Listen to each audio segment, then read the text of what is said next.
Welcome to you all for today's talk on learning in effort dimension.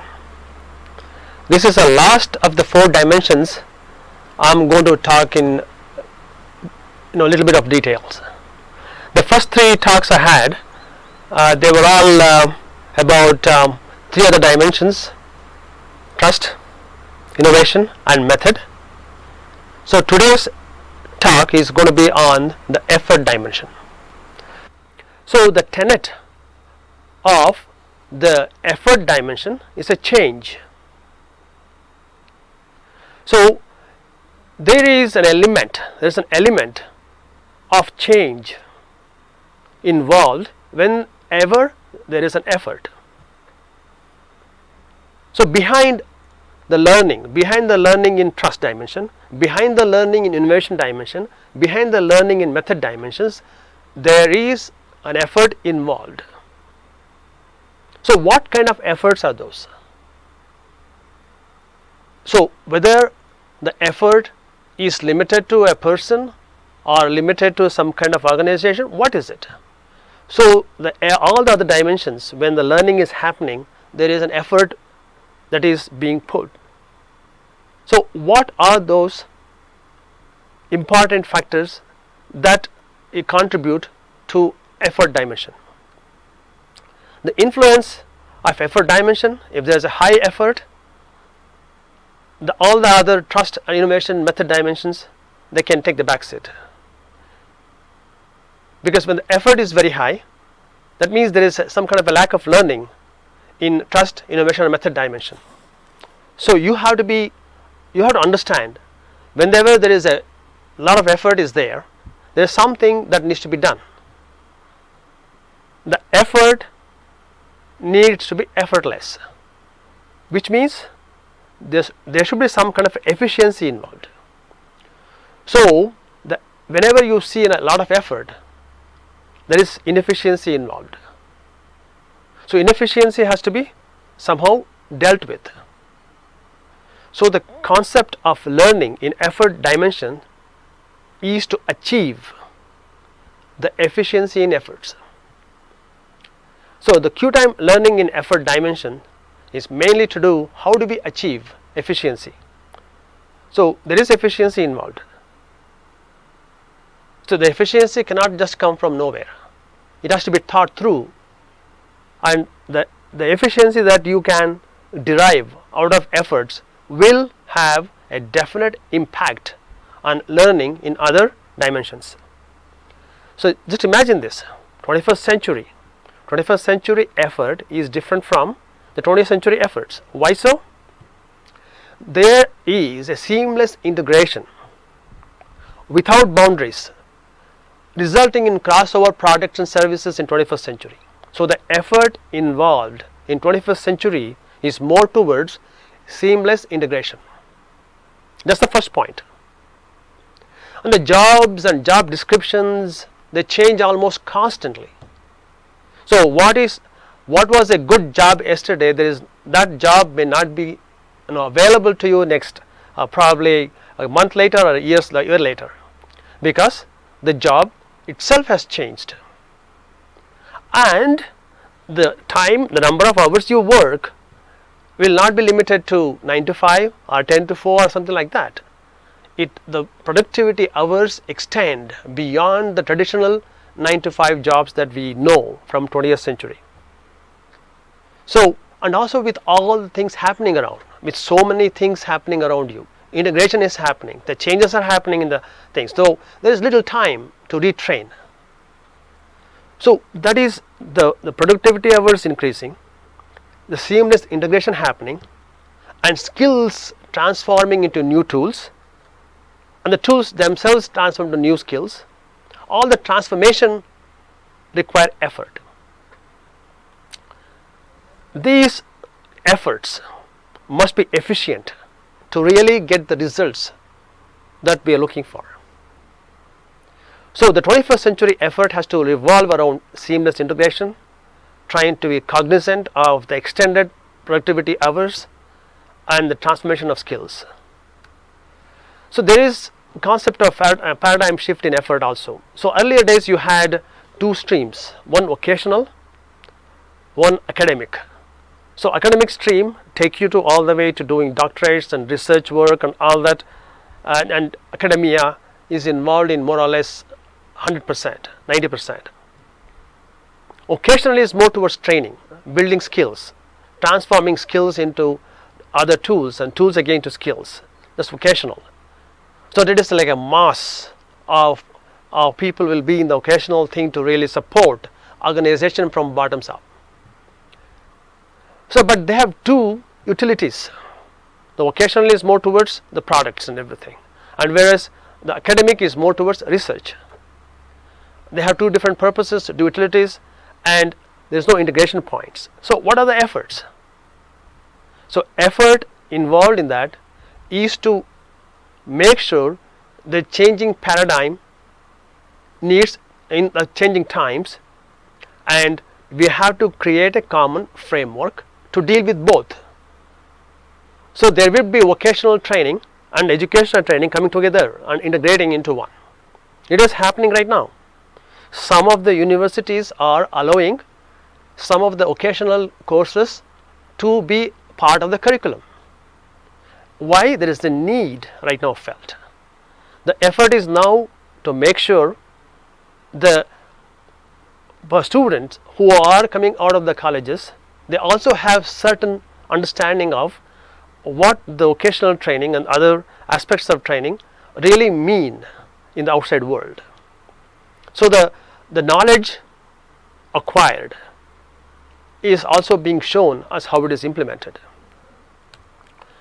So the effort in education is basically to clearing a debt. Clearing a debt due from present to future generations. See, this is, we accumulate a lot of information. So it is the effort involved to clearing the debt due for future generation is nothing but sharing that, imparting the knowledge, connecting with those people who want to learn, the seekers of knowledge. So it's mainly tutoring, teaching, counseling, advising, holding hands, everything is involved. So the great end of education is to discipline rather than furnish the mind. So the effort is involved in disciplining rather than furnishing. So there is a shift in the effort involved in 21st century. And the effort involved in 21st century is also train the mind to use its own powers rather than to fill with the accumulation of others. So this is a big difference. So this is one of those important aspects of effort involved in education in 21st century. What else? Where else we see the effort? So when the past shrinks as it becomes distant, so there is an effort involved in unlearning. That is a necessity. So unlearning doesn't come easy, because unlearning an habit is not going to be easy. So you have to go through that process of a motivational aspects of unlearning. So what can we unlearn? What should be unlearned? How can we unlearn? So that there is an effort involved in that. So where is it coming from? And how efficient that effort should be. And the next other part, the future. So when it nears, it expands to fill probably your bounded vision and probably beyond that. Then how do you go around? How do you go around to really to welcome the future? So when it's expanding, and also you are expanding your knowledge. So the relearning is necessity. So effort is also involved in relearning. So effort in unlearning, effort in relearning is like a learning accordion. But in the whole playing the accordion, the present is the one that you have to live, which means rebranding and resourcing on a continuous basis will become part of life, which means part of learning. So that is what qtime is proposing. So the effort dimension itself is a very important dimension. To understand that dimension in terms of the efficiency that is required. So the effort dimension is involved in learning about creating the efficiency. So where do we create efficiency? So again, the effort dimension, as per the qtime thing we have a learning dimension, learning quadrants in the effort dimension. So what are those learning quadrants? The very first quadrant in the effort dimension is student. The student effort has to be efficient. The student effort needs to be efficient, needs to be current, needs to be responding to what is being offered as education. It's not going to be easy. You cannot just simply say, oh, this is how my father studied his degrees, but can I do the same way? Probably, but most likely no. So what is it? But you could probably succeed in doing that, but will you be efficient? You have to ask yourself. So in today's world, how do I study many things? They are all complementary. They support each other. If I know this, I would better know that too. But I don't have time. I have to put effort here, I have to put effort there. But how do I achieve efficiency so that I can do both? How do I plan that?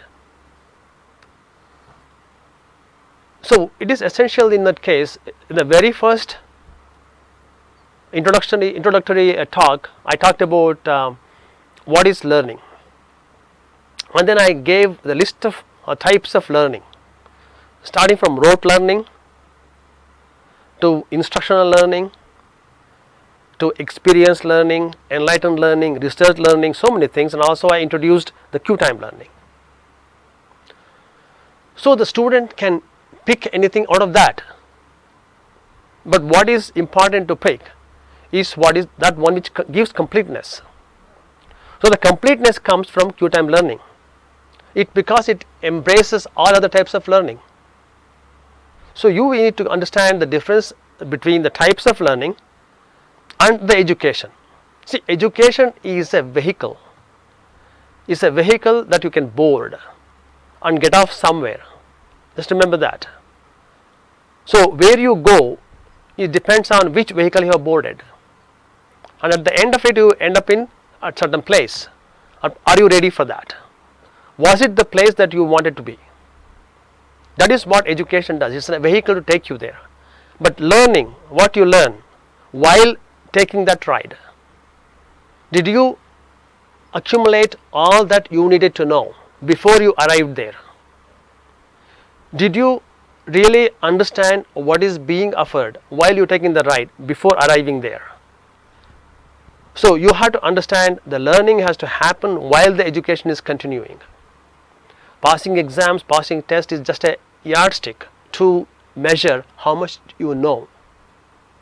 But once you understand, so the knowing becomes natural and the exams becomes easy. So once you have the concept of wearing a cap of learning mindset, all the rest of education becomes easy. Understand this: homework versus tests. Homework is more towards acting as a catalyst or a motivator, or like trying to mold into something. It is not testing you with anything. It is molding you to understand the concepts of the subject being taught at the school. The test in the end is to know how much you know. So don't worry about whether you got 70%, 80%, all that. But if you have got 70, 80%, but what is that 20% you did not know should be your effort to know. So once you work towards that mode of action that is needed to know 100%, so then you create efficiency, because you know that there is nothing to score as 90%, 100%, but it's good to score everything about that subject. So then know the difference between group assignment and individual assignment. So efficiency is again important. See, individually you can do anything, because you are going to dictate your own time, dictate your own method of studying, okay, dictate how you are going to obtain the results and what results you are going to obtain. But in group, it's not like that. So group assignment is trying to create a synergy. The group assignment is to do with understanding the communication that is required, understanding the trust that is required, understanding the mutual respect that you have to gain, and understanding how different aspects of the same subject is looked differently from each other, and to learn from that. And this is at this point in time I think I had recited this Subhashitas earlier. Acharyat padamadatte padam shishya swamedasa padam sabbrahmacharibhya. Sabbrahmacharibhya means local colleagues with one. So you learn 1/4 from them. So the group assignment is important to learn that 1/4 of that. So individual assignment is similar to self effort. The group assignment is similar to group effort. So you have to understand that your contribution that has come from you is only quarter of the total effort. So the other quarters come from the other areas. So while you are looking at this task of group assignments, individual assignments, homework and test and everything, you have to devise methods to save time. So have the innovation mindset. What are the practices that I should unlearn? What are the practices I should relearn, which is going to benefit me? So what happens if you start doing that? So you will be able to create efficiency in your own effort, and if the small effort you will be able to understand more, absorb more, do more. Another thing, develop self-trust that you are a capable person. If you are not, you will attain the capability by learning through qtime in different dimensions, and then get to understand what that subject is talking about. So get that or develop that self-trust in yourself. So the trust qtime steps and cycles, it will work for you, because it is long forgotten that learning is kind of linear. You go after you take steps and forget about the previous steps, and whether you have learned something which is applicable to the next step, nobody knows, because you have passed the exam. So what if the 70% or 30% of what you have missed out is required for the next step, and you again go downwards rather than upwards? What are the essential learning is all missed out in the exam mode of learning. So move away from exam mode of learning, move into a learning mode. So once that happens, even though you go from one step to other step and being average, doesn't matter, because you know exactly what is essential for next step. So the next step will not let you down, next step will not pull you down. It will help you to either maintain that or improve that and go further up the ladder. So that is what you need to understand. So devising your own methods and developing self-trust and trusting qtime steps and cycles all work together to create efficiency for you as a student. So what next? Absolutely, teachers. You again cannot know everything unless somebody can sit there, explain to you, give examples, open up your mind and understand what is going on. So teachers' effort must be there. But how can we create efficiency in teachers' effort? Understand this. Teachers play different roles. No, you always look at teachers. Oh, she or he is going to teach you from the book. Well, yes, that is right. They have got that as the main role that they have to perform as teachers. But they do perform other roles as examiners, right? They give you assignments, they give you tests, they measure you on that, and they benchmark you against the thing that you know, and you know how you stand with others, and they act as counselors while you need some help. They can help you out through your struggles of learning. They act as motivators. If you are falling behind, they can push you in front. These are the roles they play apart from teaching the main subject or curriculum that is being there for you. So you have to understand the teacher's efficiency will decrease if they move away, okay, from teaching and more into examining, because the teaching will suffer. If they move more into counseling, other parts will suffer.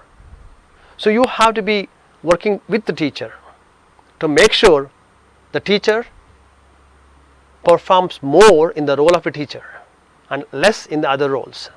The students have to collaborate. The students, they have to participate in the process of learning. And then this is where how best the time is divided among these 4 or 5 different aspects, the roles they play. So the more role they play as teachers, more role they play as motivators, the learning aspects are going to increase. The examiners and counselors, the role. The examiners is kind of a role that should be more into the measuring the level of understanding, but counselors should be left to other people.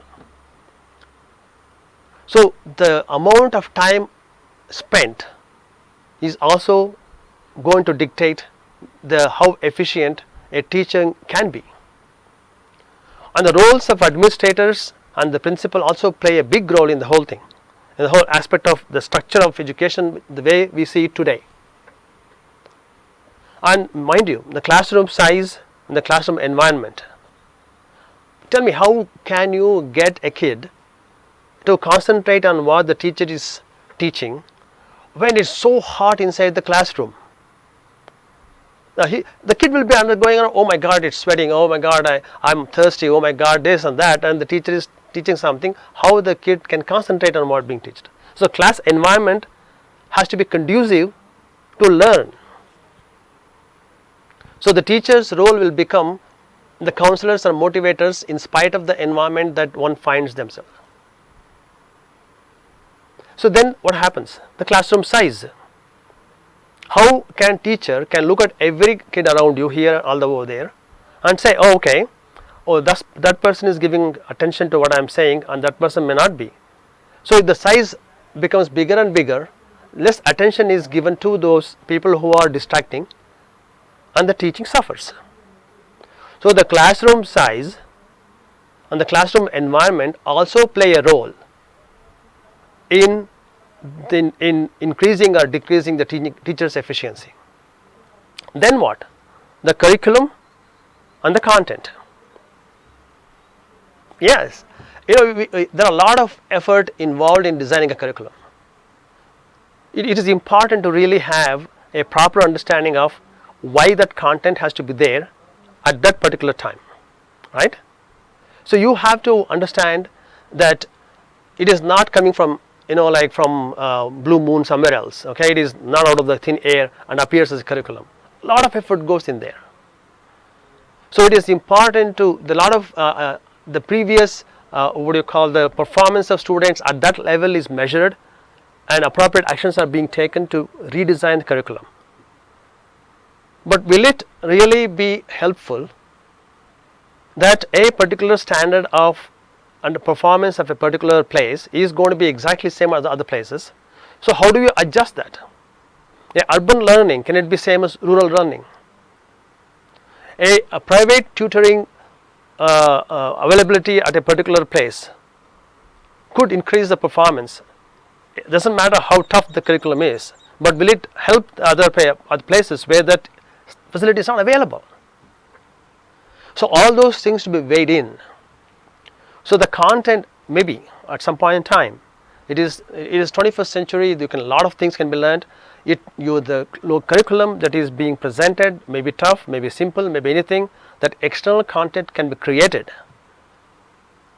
and the direction can be given to those students to look there, and look at those examples so that they can learn themselves. So there is a possibility right now at this point in time. Many of the NGOs work in that effort. IT for Change, one such example in Bangalore. They are doing a wonderful job in creating that content presence on the internet, so to help is this cause. So the curriculum, whatever may be, the content can help or support the understanding of that through the creation of the content by the teachers themselves. So they know exactly at this point in time these are the issues that they face as students. So they create the content for that to support the curriculum. And of course you need external help. External help, this content I mentioned before, a lot of references which probably could through libraries. Libraries are one of those best acquiring best place to acquire knowledge, and it must be integrated in every school. In fact, I would like to see every suburb, in urban area, every village to have a library. Let library contain mythical stuff, or the traditional stuff, or any cultural stuff, along with all the other textbooks and all the things that is being taught. It's a wonderful place to put them together and make it available.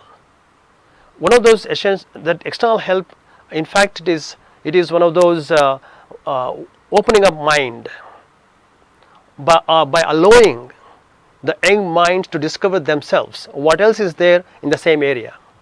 Even though you don't have time to teach all that possible, or you don't direct them to do that, these libraries offer a place to open the young minds for the other possibilities, and have activities, after school activities. So activities can be extended, to as a learning activities. There's a lot of companies and counselors and consultants work in this what do you call that, outbound learning. They create activities. They create activities to really fun activities. And there is one of those beautiful places I visited recently in Bangalore called Buoyancy. So that place is really buoyant, and I should thank Ajit to really creating that environment and make it available to those people who really want to really progress in whatever they are doing. May it be learning, may it be in working, doesn't matter. So we need such external places where activities can take place, can be fun, and can be instrumental in learning too. And lessen the external distractions as much as possible. So the teacher has to play a role in that, because they have to really counsel the family to limit the amount of time spent on non-learning activities. I include everything, like watching TV, playing a game sometimes, and all that is involved, and how much of time is spent in society. And like sometimes the peer groups and the societal traditions and cultures also becomes a burden at some point in time in learning. I should really bring at this point in time Jiddu Krishnamurthy's some of this thoughts on this. So many times we carry this burden from the society that don't know that we are carrying. We don't need it. When you really unburden that, you become lighter, and you will be able to see things better, and you will be able to move faster to achieve whatever you want to achieve. So the external distractions like the family, society, and peer groups must be understood by teachers to help students to deal with them. So when all these things are put together, when teachers can then achieve the efficiency needed, the teacher's effort is going to be of an impact magnified 10 times than what it was before. So now you have students having their effort and creating efficiency there, teachers' effort and creating efficiency there. Even though the whole complete learning is 1/4 from each of that, so you create efficiency. Once that happens, so you are halfway through. What's the other half? Where do we go from there? Group or team. very much important. The team dynamics, the way the team can help the individual members to grow, the way the team can support, can become instrumental in guiding. We call them sometimes called communities. We call them friendly societies. Be whatever it may be, you have that support, or support groups we call it, to pull through many things and then create what is important for learning. So the difficulties are taken care of because the team knows what should be taken care of, and to achieve that efficiency, the team knows the whole is larger than its parts, because together everyone achieves more. That is for team. That's a very well known saying, team. Because in the team, synergy matters. If everyone is pulling the whole load in the same direction, the load becomes lighter and it can reach the destination faster. And if everybody is pulling the load in all different directions, the load stays there and it becomes, for few people to move it to the direction where it's supposed to go. It's a common sense. But how do you create synergy? You create synergy by having a purpose that matters, a purpose that is understood, a purpose that is common across all other individual preferences, individual values, and it becomes a milestone to achieve for the team. So once you have a common purpose, once the individual members understand what they are working towards, the synergy happens. So the concept of efficiency in a team comes only from the synergy and comes from the purpose it is set up for. People talk about strong teams and weak teams and all that. That's a topic for a discussion for probably another talk. There are many things involved in strong team and weak teams, and we always hear this thing, what we call that the weakest link in the chain. Okay, so however strong it is, the whole chain is, there's the weakest link, will break it. So how do you make each link equally strong? Then the whole link becomes strong. So that is the essence of a strong team. If it is a weak team, it could be weak in many aspects of it. The way it is designed, the way it is put together, the way the individual members are participating, the dynamics, the intentions, the motivations. We talk about a lot of things about team agendas and other things in the trust dimension. So all those things come into play here. So but imagine, just be conscious that the diversity of team is important.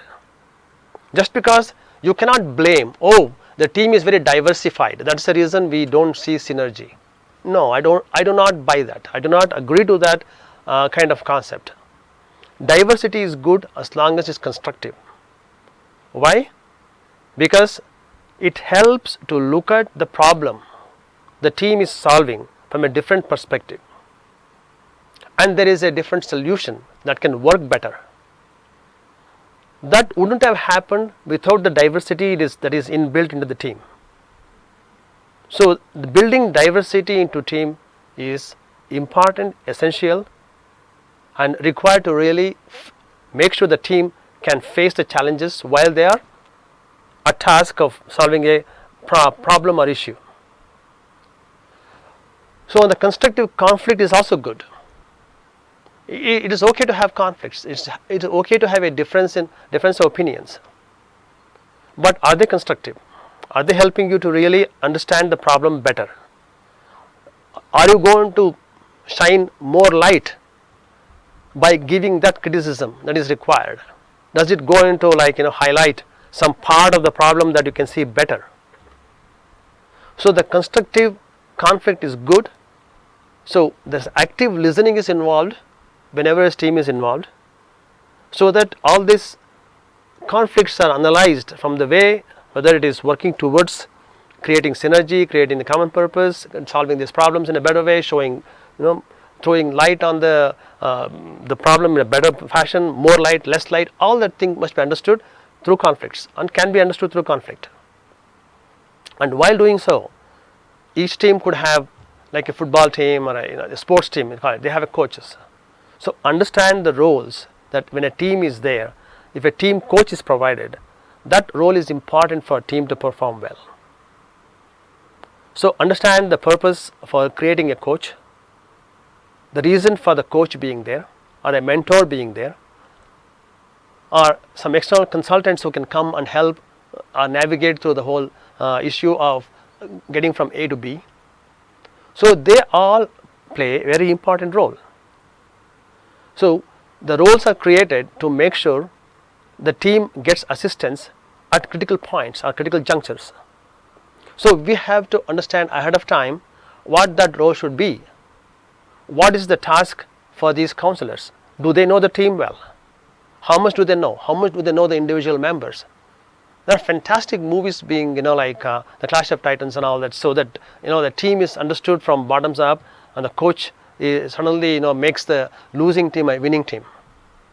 Why? He creates synergy. So the role of a coach or a mentor or a consultant is very important for a team to perform while team is struggling.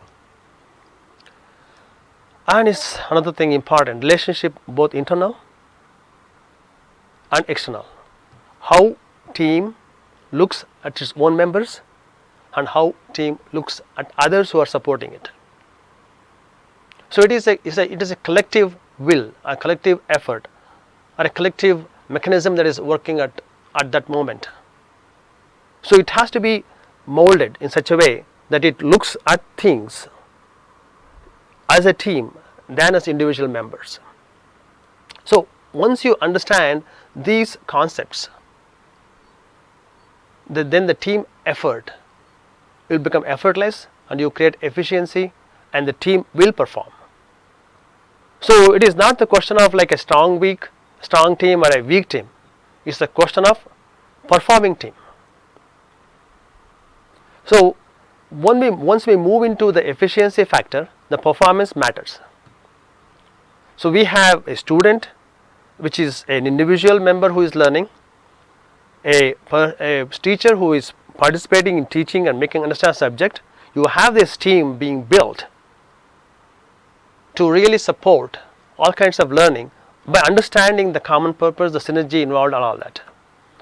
And in many a schools I have seen teachers are there, and once the teaching schedule or time is over, they move into separate rooms and become counselors. And they don't have students from the same class. They have been assigned randomly some students. So they will come and they act as counselors. Doesn't matter whether the person is in 8th standard or 10th standard or whatever. So the concept of teacher working and students working and the team working as an efficient manner will only give you, as per the learning quadrants of effort, only 3/4 of learning or 3/4 of effort in learning. So where is the other 1/4 or the remaining 1/4 effort is coming? So the remaining 1/4 effort is coming over time. This is real time. This is not qtime. This is real time. Okay. So this time is the real time that is at your disposal. Right now I have this time at my disposal and I am using this to tell you about the qtime learning. And this particular talk and all the other talks I had before will be available, recorded and available over and over again. So even if you miss this particular talk, you will be able to retrieve it and then view it at your convenience. So the time that I have spent today is not lost.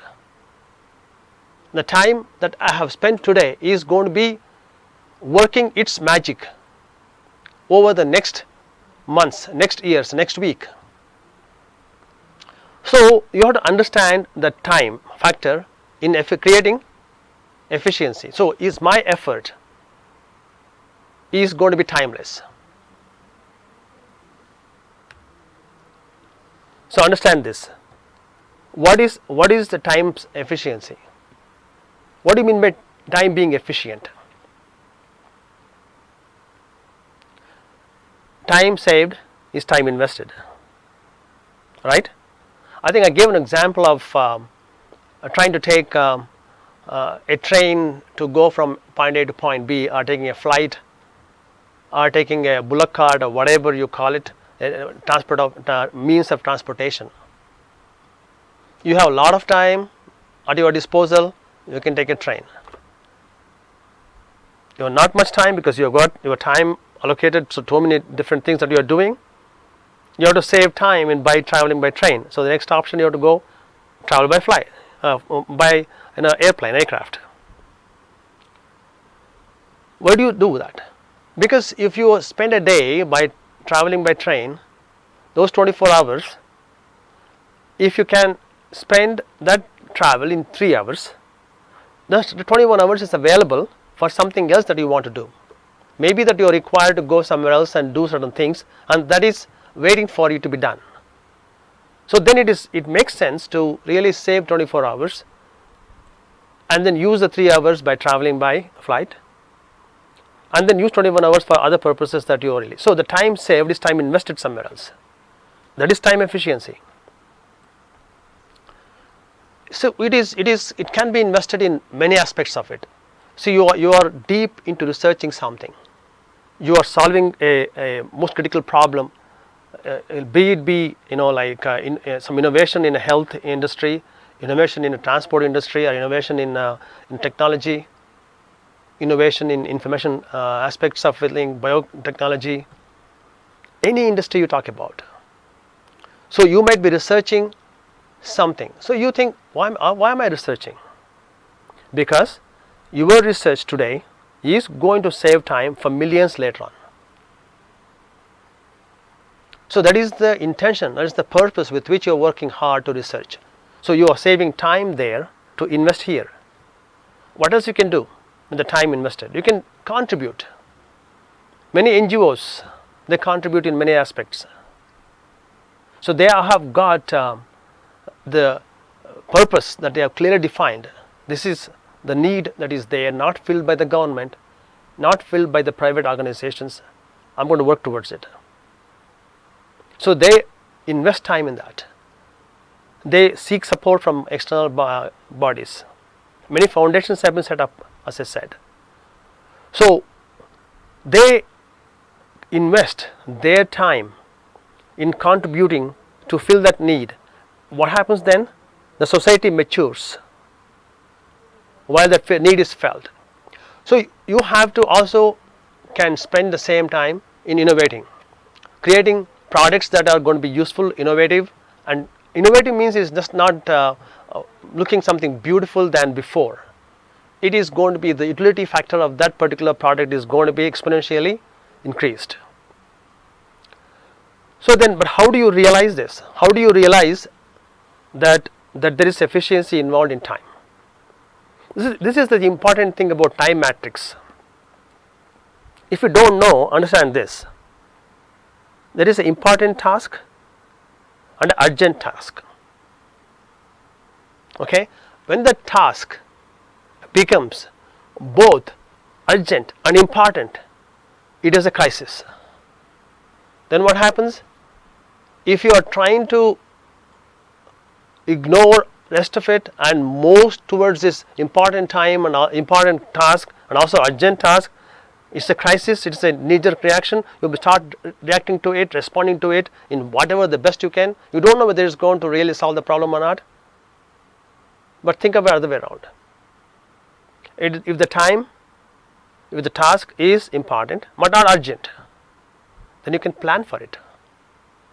When you plan a task, you will be able to save time. Okay? And imagine that if the task is not important, is not urgent, then basically you are wasting your time. Example, okay, watching TV, watching a program on TV, okay, you want to relax. Okay, fine, you have got a long day and then you want to come back and relax and watching a TV or program on that. That watching program may not be important and may not be urgent, right? So it basically means you are wasting time. So what if the task is urgent but not important? If this task is urgent, not important, it could be somebody else's task, but you might be doing somebody else's job. Think about that. So you are going to be using up your time doing someone else's job that you shouldn't be yours, because it is not important for you. So the things that you see, the differences between time, that in the time matrix you see that the difference between the important task and the urgent task, they play a role. So once you understand the time matrix, you'll be able to create the time efficiency required for doing your job, that are in whichever wherever you want to invest the time, in learning, in doing, or whatever it is. Then how do you realize another aspect of realizing time's efficiency is respecting others' time. Respect the time of others. Why? Because it could be that they are waiting for you. You told them, okay, I'm going to be there at 10 o'clock or whatever time it is, and they will be waiting for you to arrive, for you to arrive, because they are going to spend whatever time that they promise that they will spend with you.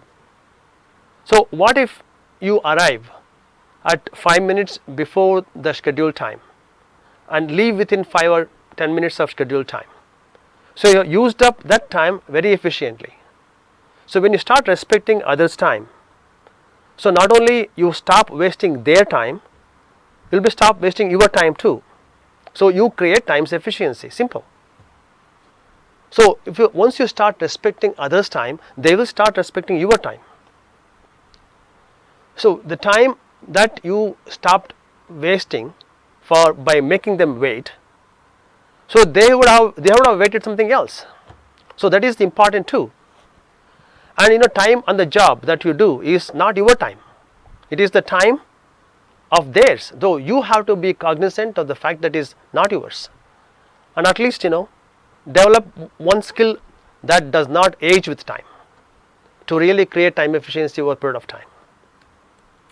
So all this together, the students' efficiency, teachers' efficiency, the team's efficiency, and the time's efficiency create the efficiency in effort. The effort's efficiency is important as an aspect of the learning in other dimensions too, because then the learning in other dimensions becomes faster, becomes productive and progressive. So to create the effort's efficiency, we have to go up all the way from recognizing self-effort, recognizing teacher's effort, recognizing team effort, and recognizing time effort, to create the effort's efficiency overall. So the qtime learning goals, as we have been talking about in 4 dimensions, is to create a trusted professionalism and innovation proficiency, those aspects of driving the methods maturity and efforts efficiency. So these 4 dimensions and learning in those 4 dimensions, they create the learning goals in qtime. So some of the I skipped to some of the landscape things, we can transform landscape through culture, because culture plays a very important role in learning, and I will talk about more about this culture and how it affects the learning in my last session, that is going to be in one of the series, like 6th talk on this series, as a recap on all the things that we have talked about in the past 5 sessions, and that will tell you how all these things will come together, and then how culture matters in increasing productivity, how culture matters in recognizing effort.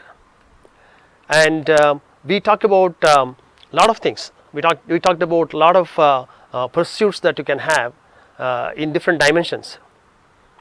So what you have to really pursue in effort dimension is to reward. So you have to understand the people reward efforts. Whether your efforts are little or big or great, they reward you.